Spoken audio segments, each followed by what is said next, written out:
Alright, so this is going to be another movie review. This one's called Blood and Sand, 1941. I'm giving it 4 to 5 stars. I liked it. This is going to be another John Carradine flick. It's got Carrol Naish from the Batman serial. And it's got George Reeves from The Adventures of Superman. So it's got Batman and Superman in it.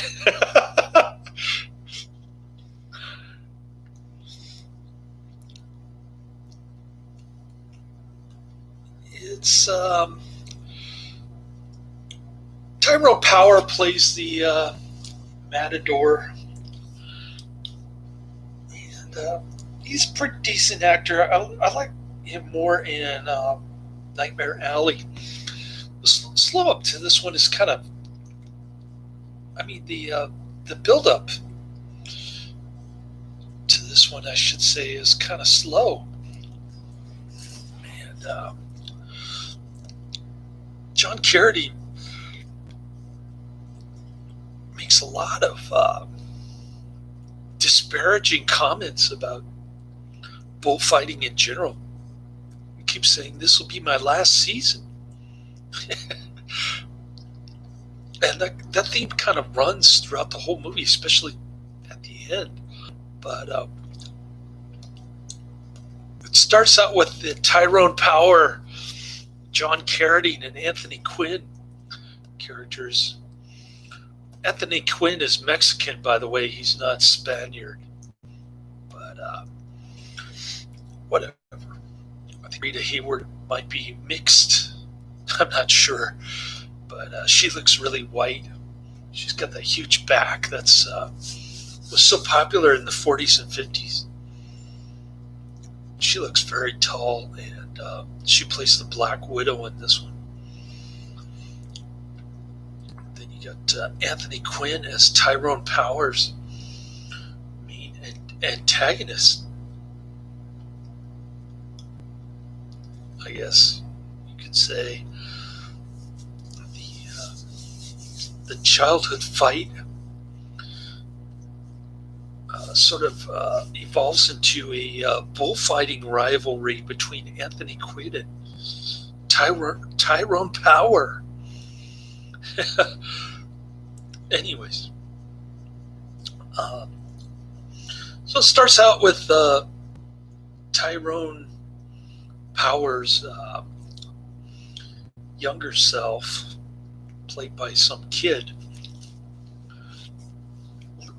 Growing up in poverty, his dad was a bullfighter who got gored to death, and the mother's scrubbing floors now. So he sneaks out at night to practice his bullfighting with the taro in the little ring area, and his girlfriend, the little girl,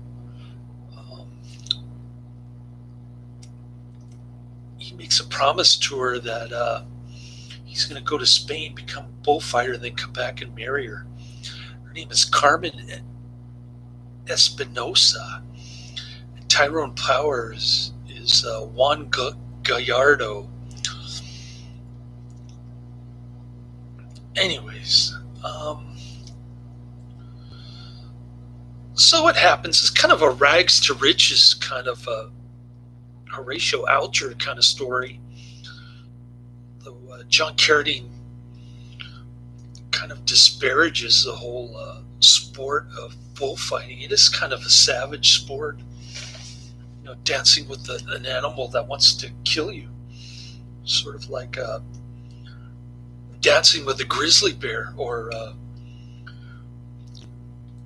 running down the street with a bunch of bulls chasing you, that kind of thing. But anyways, Tyrone Power, Juan Gallardo, he he becomes this MC Hammer kind of guy, wasting all his money on friends and family. And then he marries his childhood sweetheart, Carmen Espinosa. She's actually quite a faithful wife, very admirable. I wish I could have married somebody like that in my lifetime, but we're talking modern era versus 1940s. Those kind of women don't exist anymore, I guess. Or they're very few and far between, I should say. Like a needle in a haystack. But nonetheless, Carmen Espinosa knows that Tyrone Power is cheating on her because he watches them kiss. Rita Hayworth and Tyrone Power, Danya Soul, and Juan Gallardo are having an affair. And Rita Hayworth throws away her men like toys, so she goes after Anthony Quinn next, who is a childhood rival of Tyrone Power. So kind of an interesting web of deceit there. Tyrone Power's mother prophesies that he's going to get gored to death in the ring just like his father. And sure enough, it happens. Just like that.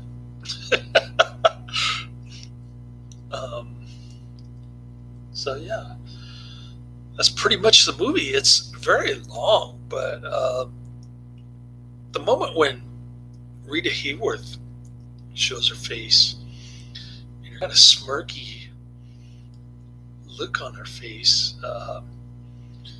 It's like a Joker smile, kind of, if you know what I mean. 2 hours and 5 minutes, but very enjoyable. Once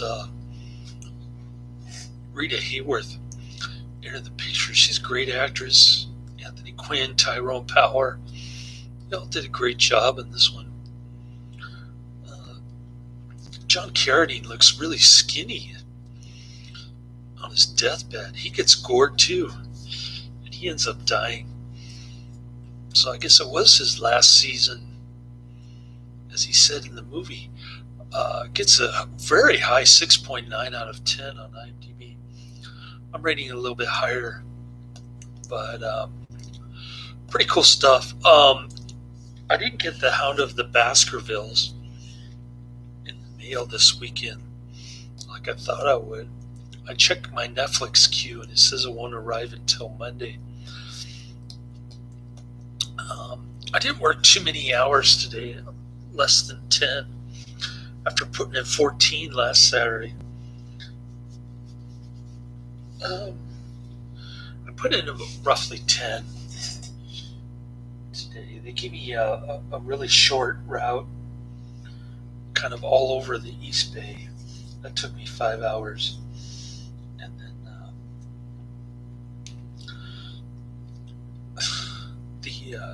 the dispatch lady that I was telling you about, she was giving me the sweetheart routes, and now she's giving me nothing but grief. She gave me Oakland to Alameda, which is very short distance from the actual food hub. I was running late because I hit all these giant apartment buildings, and it took me a long time to load up my van. 20 stops, a lot of boxes and stuff, and plus they gave it to me kind of late. So she had another relief driver come and take my last 5 stops, which wasn't a big difference in terms of time that I lost, because got stuck in traffic in Alameda. On High Street, there's some kind of candy cane lane, kind of Christmas light show going on there. Lots of cars. So I kind of sat in that mess for about 20 minutes. Sort of made up for the lost time, but still pretty weak production today. Hoping I'll have another one like that,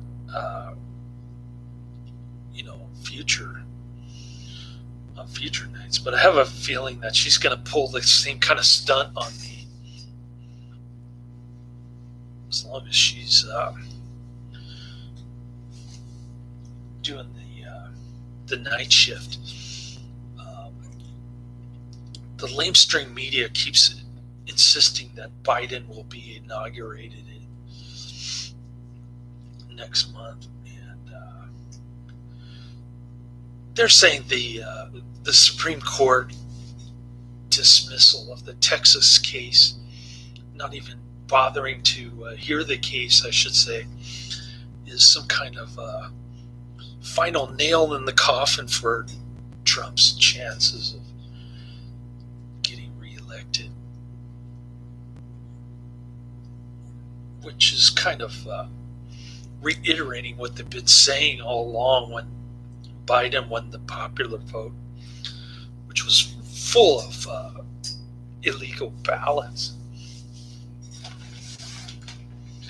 So what the lamestream media failed to mention is that there are still lawsuits going on in the state level. In fact, I think Rudy Giuliani filed 4 new ones today, and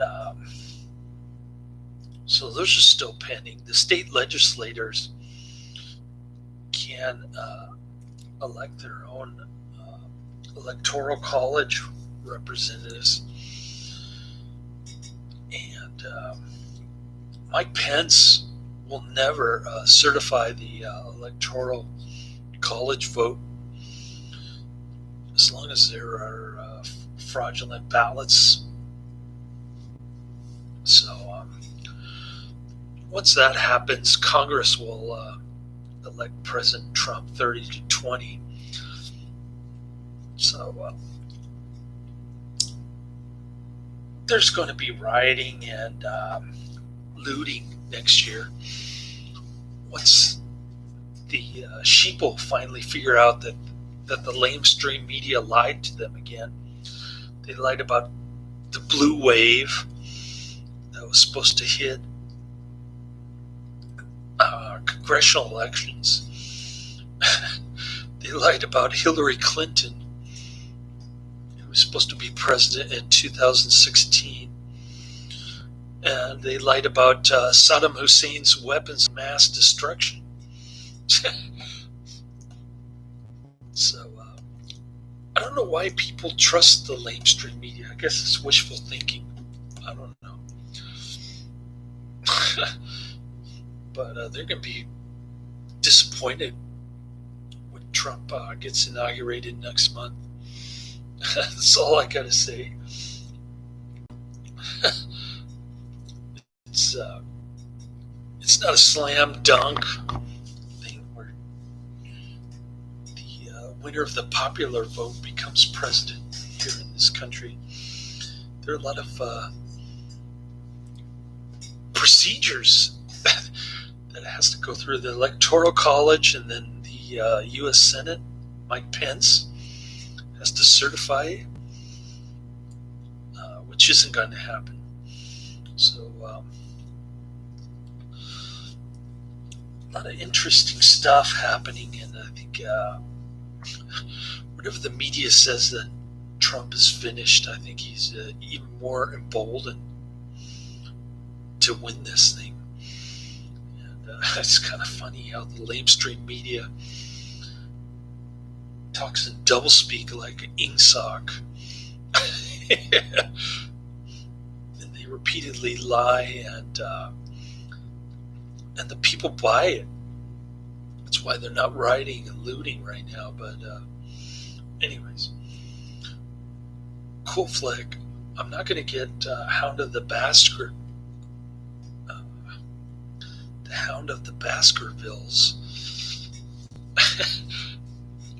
this weekend. I have to wait until Monday. I checked my Netflix queue. That's how I figured that out. I checked it today, and so I can finish Stone Cold for sure tomorrow. Got some other YouTube stuff coming down the pike. What else do I got for tomorrow? On my Netflix, I watched. Just waiting for that Hound of the Baskervilles. I've got Scream for Help, 1984. Bikini Beach, 1964. And maybe I'll get around to Electric Boogaloo, which is a Canon documentary, history of Canon.